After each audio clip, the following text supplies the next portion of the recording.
Sarah Mitchell's alarm screamed at 4:47 a.m., and for the first time in 600 days, she didn't move. She lay there in the dark, eyes wide open, her heart pounding not from urgency, but from something darker.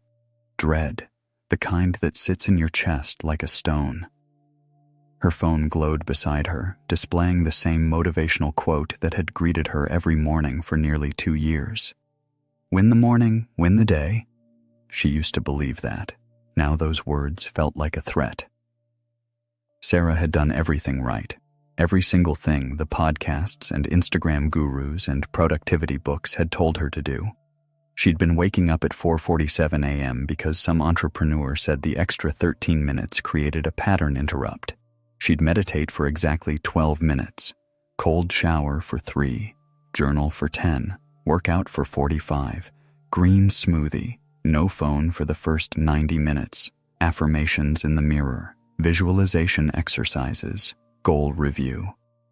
By 7:30 a.m., she'd already completed what the internet called a miracle morning. By 8 p.m. every night, she wanted to cry. But she never questioned it, because this was what successful people did, wasn't it? This was the price of excellence. The morning routine was her armor, her advantage, her secret weapon. Except, it was killing her. And on this particular morning, her body simply refused to cooperate anymore. For nearly 2 years, the 32-year-old marketing director had been the embodiment of morning routine perfection. Her colleagues marveled at her energy. Her boss praised her consistency. Her social media followers, all 4,000 of them, watched her morning routine videos religiously. She'd built an entire identity around being that girl who had her life together, the one who proved that discipline equals freedom, that suffering builds character, that 4 a.m. was when magic happened.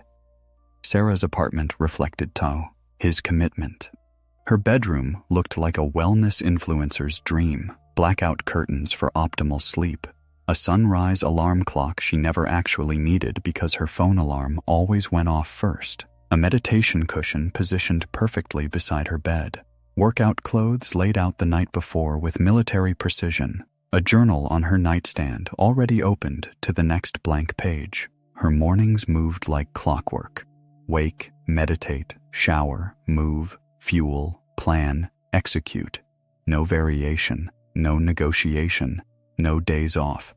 She'd read that the most successful people never break their routines, that consistency compounds, that your morning routine determines your entire life trajectory.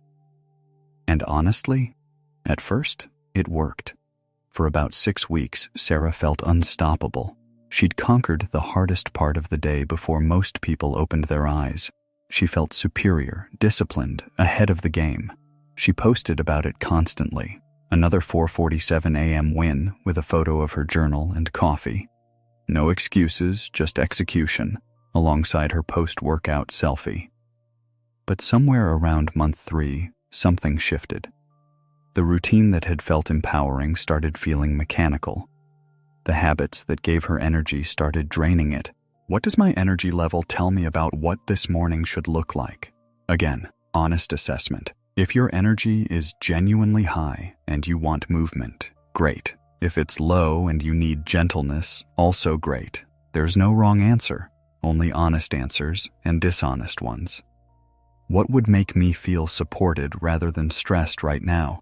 This is the question that undoes years of conditioning, because you've been trained to ask, what should I do, instead of, what do I need? You've been trained to push through instead of listen. This question gives you permission to choose differently. And then here's the radical part. Honor your answers for one morning. Just one. See what happens when you build your morning around what you actually need instead of what you think you should do. See how you feel at 10 a.m., at 2 p.m., at the end of the day. Notice your energy. Notice your focus. Notice your mood. I'm not asking you to abandon structure forever. I'm asking you to gather data, to experiment, to test whether the routine you've been forcing is actually serving you or just performing for you. After that first morning, ask yourself, did I have more energy or less? Was I more focused or more scattered? Did I feel more like myself or less? And then make a choice based on real results, not aspirational ones. If you want to go deeper, try this for a week. 7 mornings of asking the questions and honoring the answers. 7 mornings of alignment instead of forcing. See what shifts. I think you'll be surprised. And if you're really ready to transform your relationship with mornings entirely, commit to 30 days of the alignment protocol. 30 days of listening instead of overriding. 30 days of trusting your body's wisdom. 30 days of building a routine that actually serves you instead of one you serve. Leave a comment and tell me, what's one part of your morning routine that you suspect is depleting you instead of energizing you? What's the thing you do every morning because you think you should, not because it actually helps? Let's start there. Let's start honest. Because here's what I know after watching hundreds of people break free from routine prison. The mornings that change your life aren't the ones that look most impressive. They're the ones that feel most aligned. They're the ones where you wake up and think, I get to do this, instead of, I have to do this. They're the ones where your body relaxes instead of braces. They're the ones where you feel more yourself by 9 a.m., not less. Your morning routine should be building you up, not breaking you down. It should be creating energy, not depleting it. It should be a foundation for your life, not a performance for an invisible audience.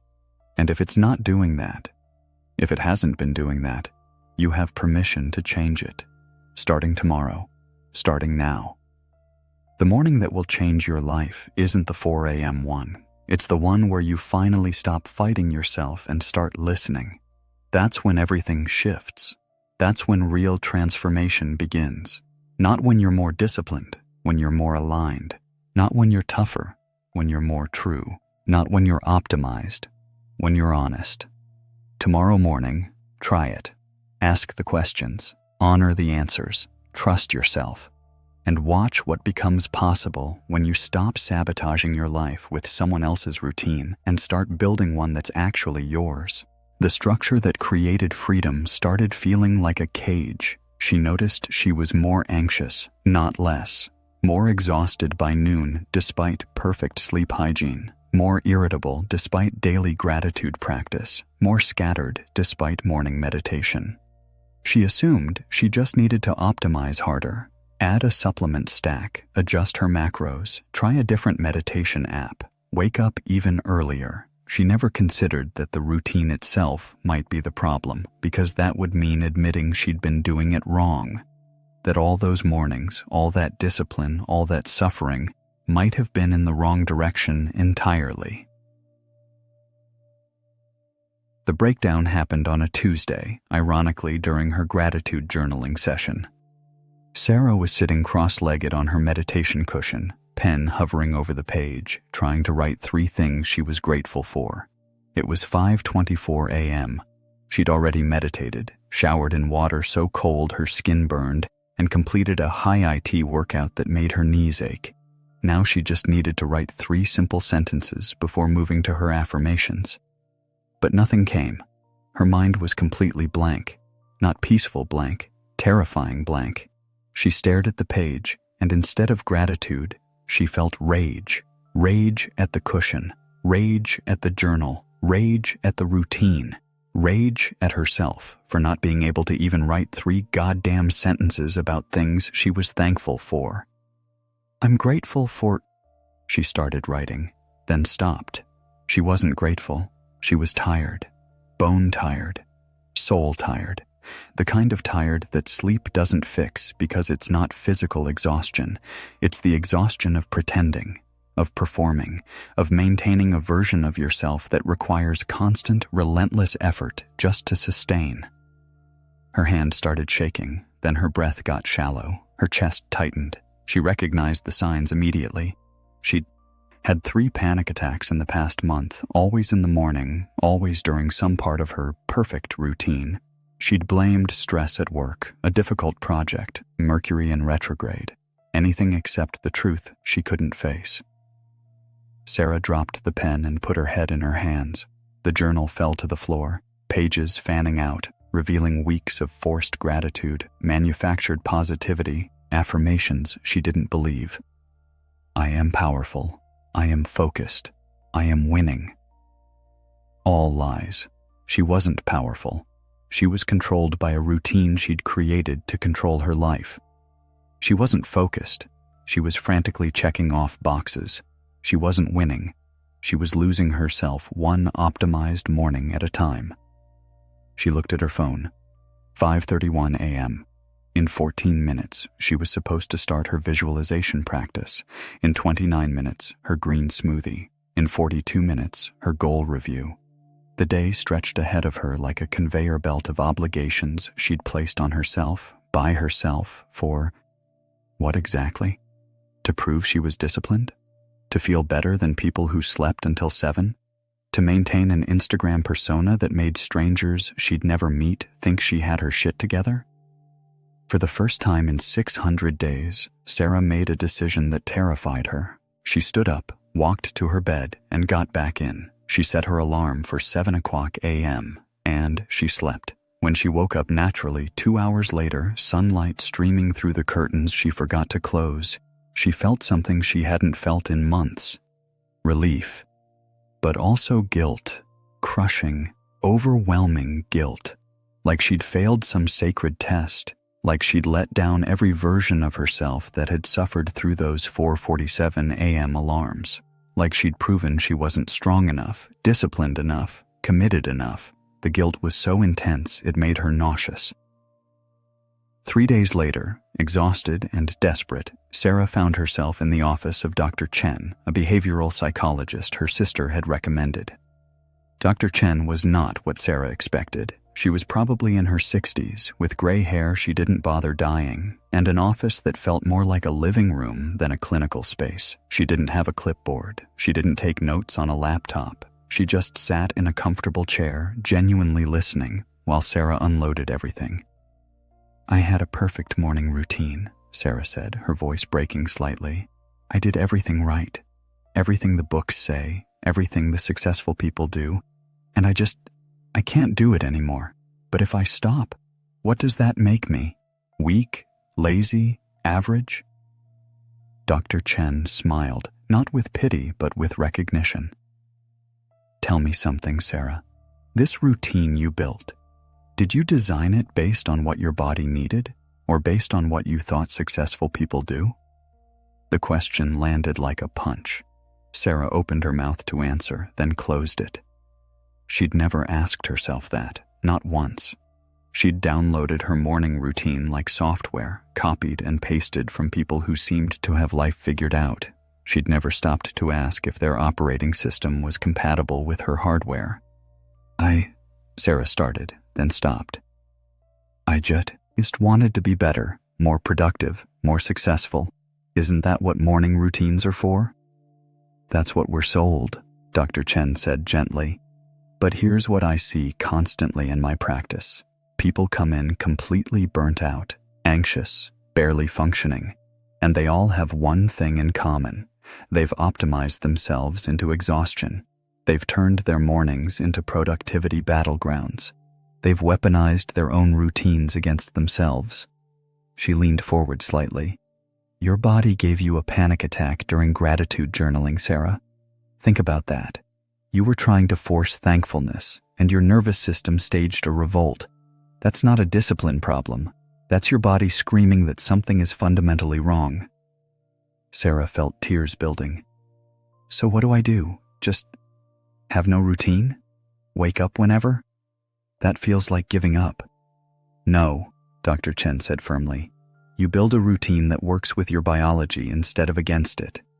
You stop performing morning routines for an invisible audience and start designing mornings that actually support your nervous system, your energy, your actual life, not your Instagram life, your real one. She pulled out a simple notebook and pen, not an app, not a fancy productivity planner, just paper.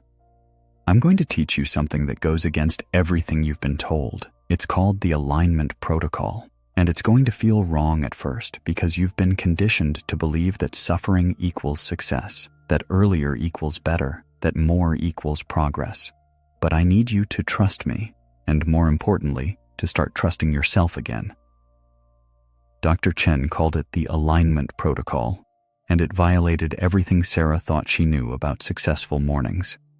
First principle, Dr. Chen said, writing in her notebook.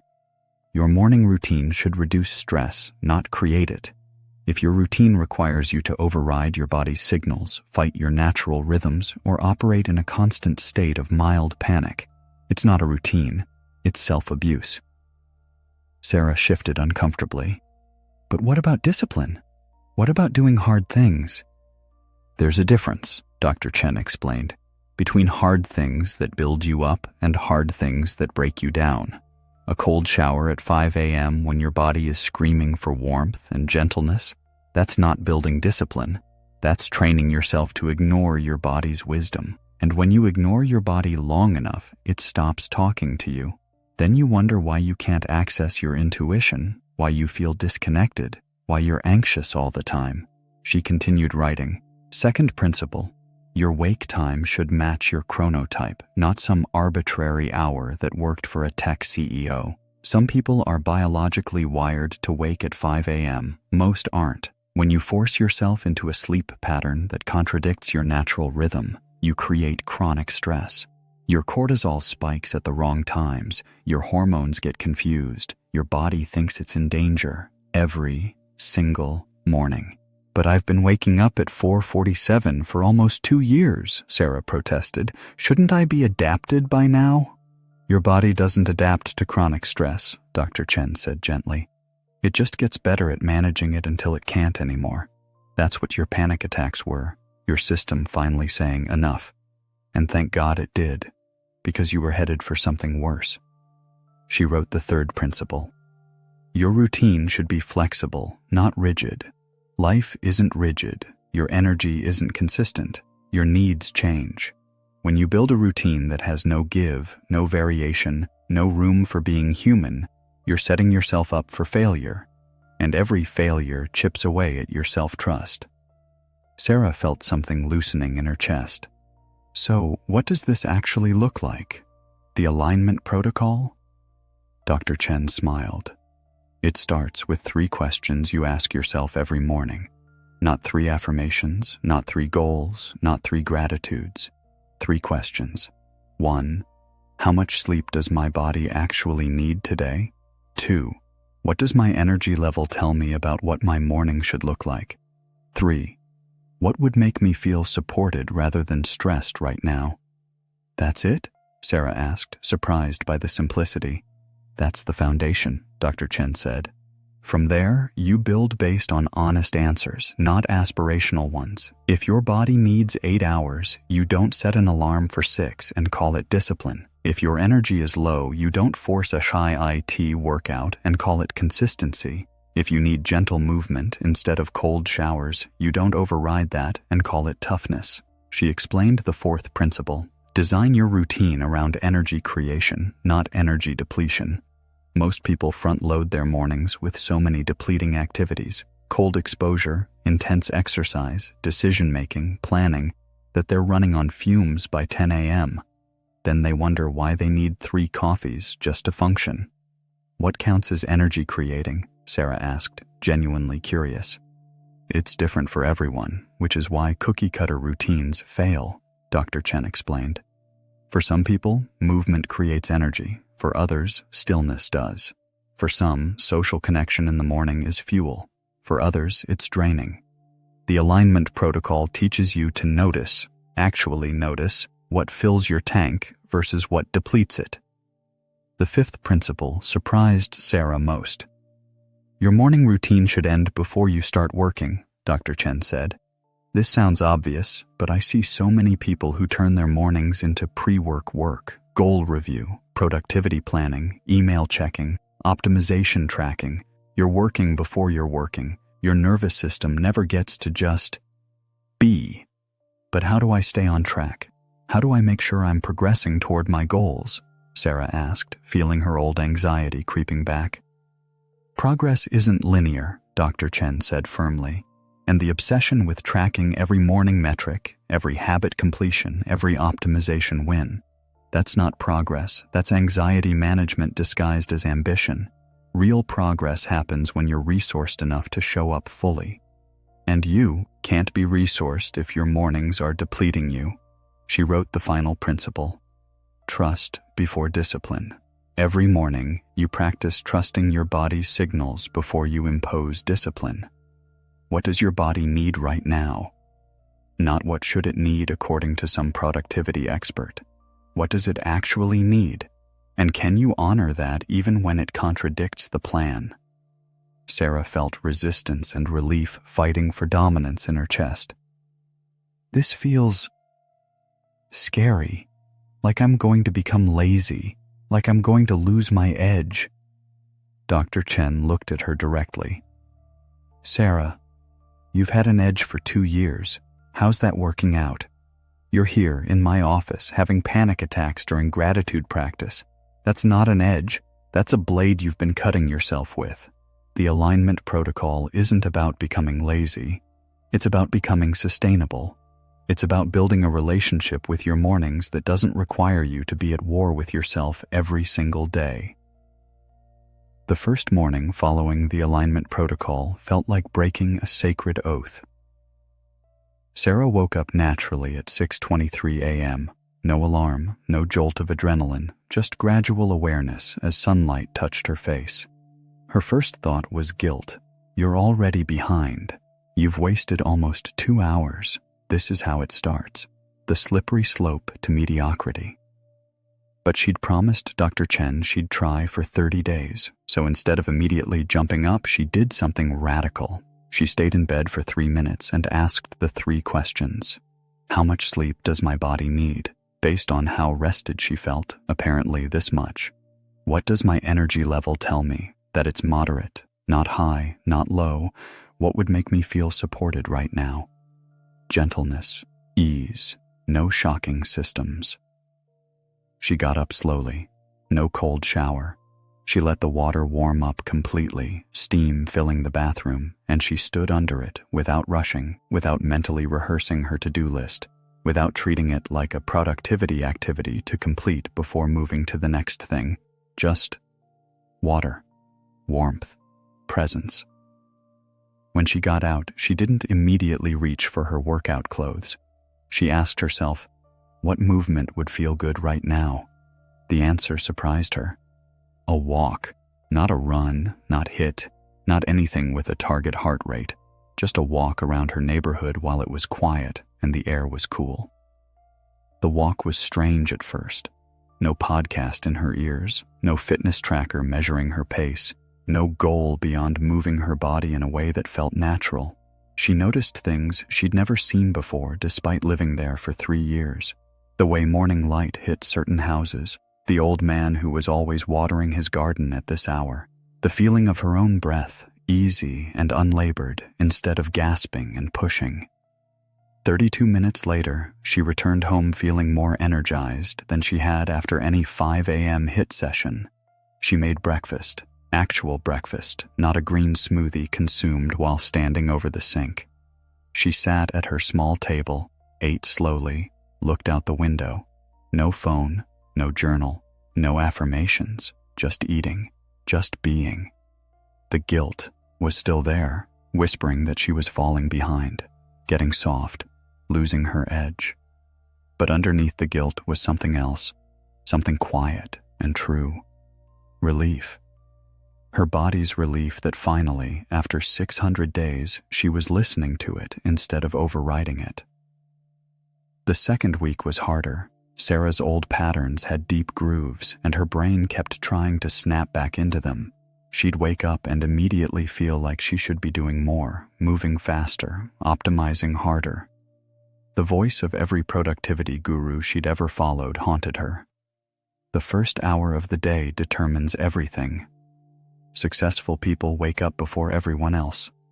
Comfort is the enemy of growth. But then she'd remember what Dr. Chen said. Those voices aren't wisdom. They're someone else's prescription written for their life, not yours. So she kept asking the questions, kept listening, kept choosing alignment over achievement.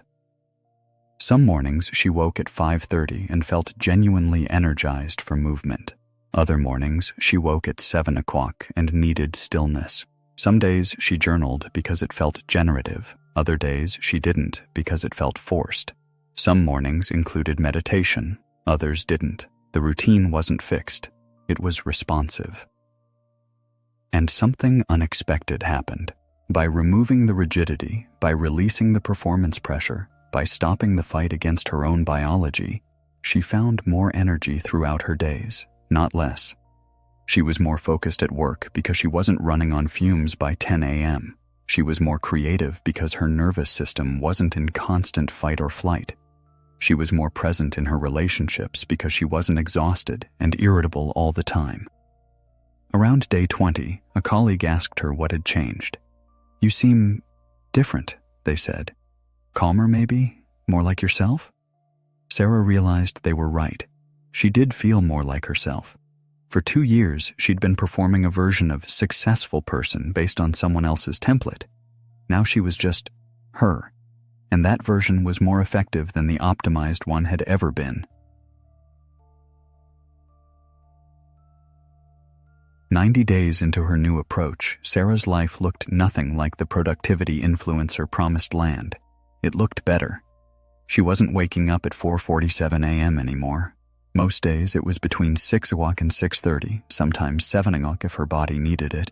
She'd stopped posting her morning routine on Instagram entirely because she realized she'd been performing for an audience of strangers instead of living for herself.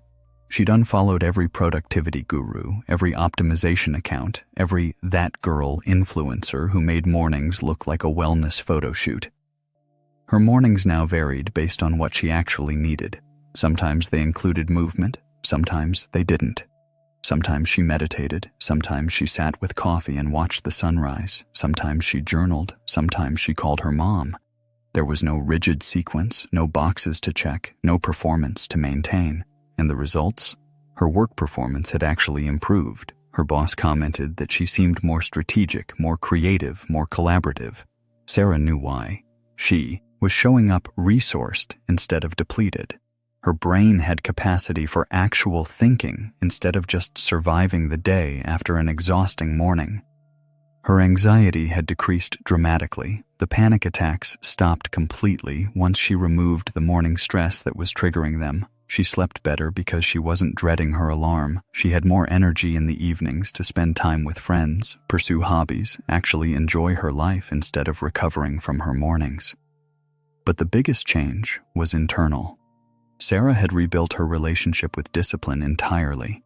She used to think discipline meant forcing yourself to do hard things regardless of how you feel.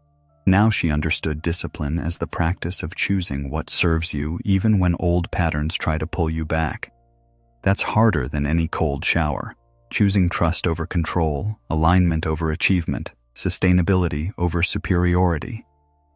She'd also lost something she didn't expect to lose: the superiority complex. She used to feel quietly judgmental of people who slept past 6 a.m., who didn't have structured routines, who seemed undisciplined. Now she realized they might have just been listening to their bodies while she was fighting hers. They might have been more aligned all along. Sarah still had structure to her mornings, but it was structure that served her, not structure she served. She had non-negotiables, but they were based on her actual needs, not borrowed from someone else's life. She prioritized morning time for herself, but she'd stopped weaponizing it. One morning, about 4 months in, Sarah realized she was doing something she hadn't done in years.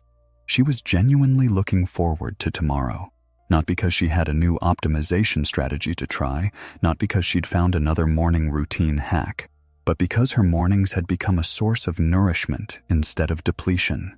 They'd become the foundation for a life she actually wanted to live, not just a life that looked impressive from the outside. Right now, you might be reading this at 5 a.m., coffee already cold, wondering why your perfect routine feels like a prison. Or maybe you're lying in bed at night dreading tomorrow's alarm, already exhausted by the morning you haven't had yet. Maybe you've built an elaborate routine based on everything you've read about successful people, and you're white-knuckling your way through it, waiting for the promised transformation that hasn't come. Let me tell you what nobody in the productivity space wants to admit. Your morning routine might be the problem, not the solution. Because here's what's happened over the past decade. Morning routines have been turned into performance art, into productivity theater, into a way to prove you're more disciplined, more committed, more successful than everyone else. We've taken something that should be nourishing and turned it into another area where we can feel inadequate, another metric to track, another way to optimize ourselves into exhaustion. You're told that if you're not waking up at 5 a.m., you're not serious about success. Hat, if you're not doing cold showers, you're not tough enough. That if your morning doesn't include meditation, exercise, journaling, affirmations, visualization, goal review, and a green smoothie, you're not doing it right. That discomfort equals growth, that earlier equals better, that more equals progress. But what if all of that is wrong? What if the reason your morning routine isn't working is because it was never designed for you in the first place? Think about it. You copied your routine from someone else. Maybe a CEO whose life looks nothing like yours. Maybe an influencer who gets paid to make mornings look aspirational. Maybe a self-help guru whose entire business model depends on convincing you that you're doing it wrong so you'll buy their course, their book, their program. You never asked yourself, what does my body actually need? What does my energy pattern look like? What would make my mornings a source of strength instead of stress? You just downloaded someone else's operating system and wondered why it kept crashing. Here's what I want you to understand. Your body has wisdom. Your nervous system has intelligence. Your energy has patterns. And when you build a routine that ignores all of that in favor of some arbitrary standard of what successful mornings look like, you're not building discipline, you're building dysfunction. The alignment protocol isn't complicated, but it requires something most productivity advice doesn't. It requires you to listen instead of override, to trust instead of force, to work with your biology instead of against it. Start with those 3 questions every morning. How much sleep does my body actually need today? What does my energy level tell me about what my morning should look like? What would make me feel supported rather than stressed right now? And then, and this is the hard part, honor the answers even when they contradict what you think you should do. If your body needs 8 hours, give it 8 hours. If your energy is low, choose gentle movement instead of intense exercise. If you need stillness instead of activity, allow stillness. If waking at 7 a.m. feels better than 5 a.m., wake at 7 a.m. This isn't about becoming lazy or undisciplined. It's about becoming sustainable. It's about building a foundation that actually supports the life you want instead of depleting you before your day even starts. Look at your current morning routine honestly, not through the lens of what it's supposed to do according to some productivity expert, but through the lens of what it's actually doing to your body, your mind, your nervous system. Are you less anxious or more anxious? More energized or more depleted? More present or more scattered? More yourself or more like a performance of what you think successful people do? If your routine is making you more stressed, more exhausted, more disconnected from yourself, it doesn't matter how optimal it looks on paper. It's not working, and continuing to force it isn't discipline. It's self-abandonment. You deserve mornings that fill you up instead of drain you. You deserve a routine that works with your life instead of against it. You deserve to stop fighting your own biology in the name of productivity. You deserve to trust yourself again. The path forward isn't more optimization, more hacks, more strategies to force yourself into someone else's template. It's less. It's simpler. It's listening to the wisdom you've been overriding for so long. It's choosing alignment over achievement. It's remembering that the point of your morning isn't to prove anything to anyone. It's to support you in living a life that actually feels good, not just looks good. Tomorrow morning, I want you to try something that might feel uncomfortable at first. When your alarm goes off, whatever time that is, I want you to pause. Don't immediately jump into your routine. Don't start the cold shower, the workout, the journaling, whatever first step you've automated. Just pause. Take 3 breaths and ask yourself those 3 questions.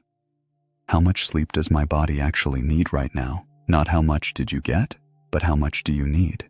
Be honest. If you woke up from an alarm and your body is screaming for more rest, that's information. Listen to it.